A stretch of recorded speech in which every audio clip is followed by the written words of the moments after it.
The State of Crypto is presented by Tron, connecting the world to the power of cryptocurrency.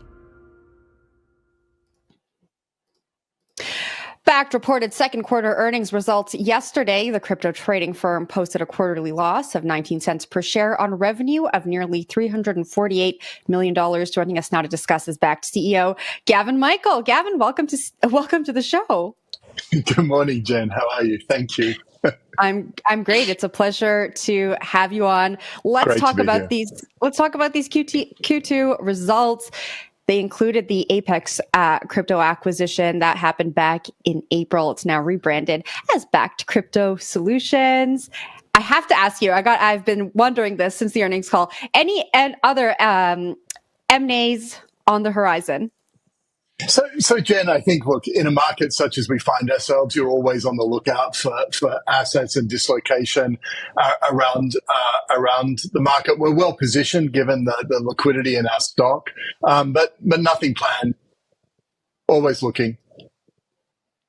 Okay, so that's interesting. Nothing planned, but you're planning to expand to 5 different international regions: Latin America, Correct. the UK, European Union, Hong Kong, and Australia. We've seen other firms expand in some of these jurisdictions through M&A. So talk to us about what that expansion could look like for you. Yeah, look, I think in the results we spoke to yesterday, we're demonstrating that we're making strong progress on the priorities that we laid out at the beginning of the year.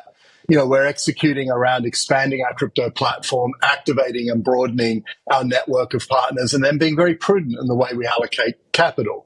You know, obviously a key part of the activation and expanding is moving into international markets.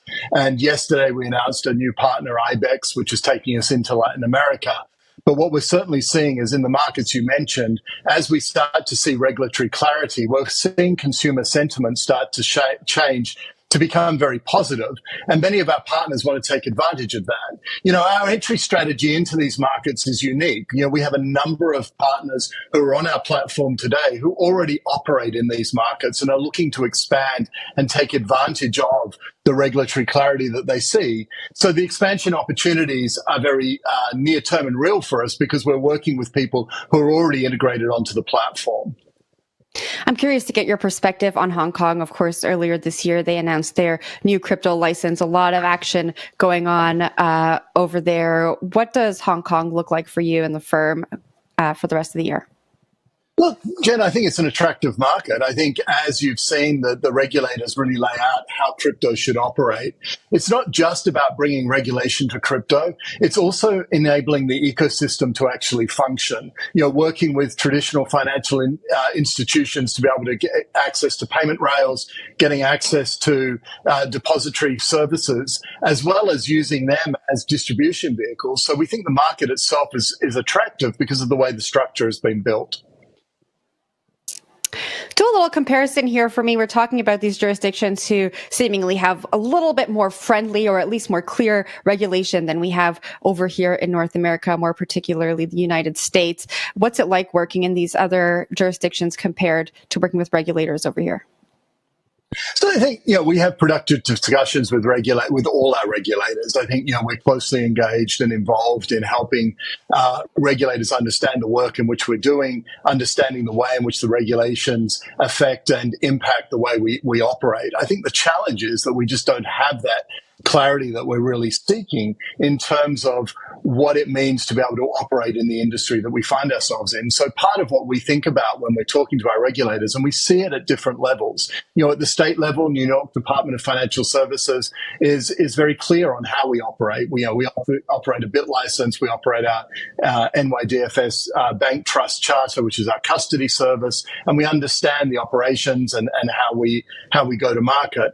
As we then start to look at what happens at a federal level, you know, I think the recent findings in the Ripple case are acting as a catalyst to be able to bring the right debate, an informed debate around these assets. You know, we saw movement out of House Financial Services over the last couple of weeks with markups of the bills completed, although they have a long way to go before we see them get signed into law. So the discussions are happening. I think the challenge for us is the pace at which they're operating. And when we compare that then to what we see in jurisdictions where there is absolute clarity, the rules of the road are understood, it really changes the way in which you can operate and run the company. Let's talk a little bit more about the Ripple case. It felt like when that partial win came out, there was a collective sigh of relief. Now we have the SEC appealing that. As the CEO of Bakkt, how are you watching the Ripple case? How does it actually have an effect anymore? It seems like we're going to have a lot of back and forth until we get any real clarity in that one. Yeah, I think that's right, Jen. I mean, obviously, we have taken moves through the course of the last several months around listing of different tokens to take them off the platform. We take a number of factors into account when we make those decisions, one of which is obviously the macro regulatory environment. And when we see things like the judgment and then the appeal, there are obviously things we take notice of, we follow because they're important inputs into the process. But right now we're sitting back and watching to see how this evolves. Yeah, those tokens you brought up, they were Solana, Polygon, and Cardano. What would need to happen for you to relist those? Look, I think we've always said it's not a one-way door. When we look at the way in which the environment moves and the pace at which it moves, you have to be agile. So taking them off the platform was the right decision in the context of the current environment. As we see that change, if we see key measures change, then of course we revisit those decisions. But I think we've been very clear that none of these are one-way doors. They're all point-in-time judgments based on the sophistication of the market at a particular moment.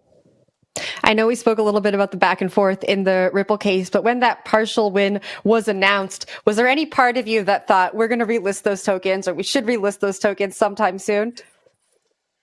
I think it's fair to say we took a look.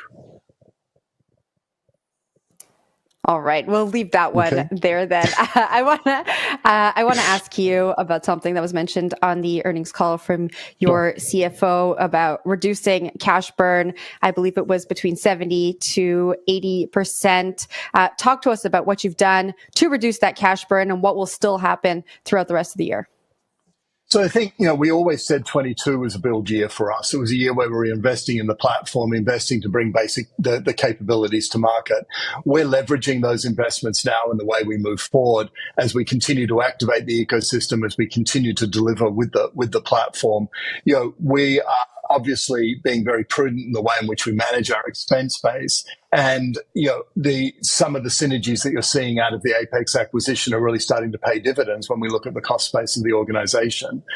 The acquisition is allowing us to move quickly as well. We signed several new clients this quarter. We also announced, the strategic partnerships with Plaid and with Fireblocks, and we're excited by what they bring to us in terms of improving our go-to-market and giving us, alternate ways to distribute the services. And so what I think you start to see when we look at the expense base is just the efficiencies coming in through the acquisition, as well as the fact that much of what we were building last year is now in the market, and we're turning our attention to the next wave of investments, particularly focused on custody.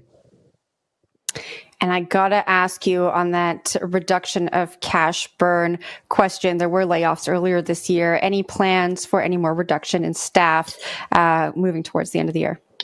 So, Jen, I think the industry at a whole, we're being very prudent in the way we manage our expense base. We're looking for efficiencies where we can find them. I'm comfortable with where we are right now. All right, Gavin, thanks very much for joining the show this morning. It was a pleasure having you on. Thanks, Jen. Pleasure. Thank you. That was Bakkt CEO Gavin Michael.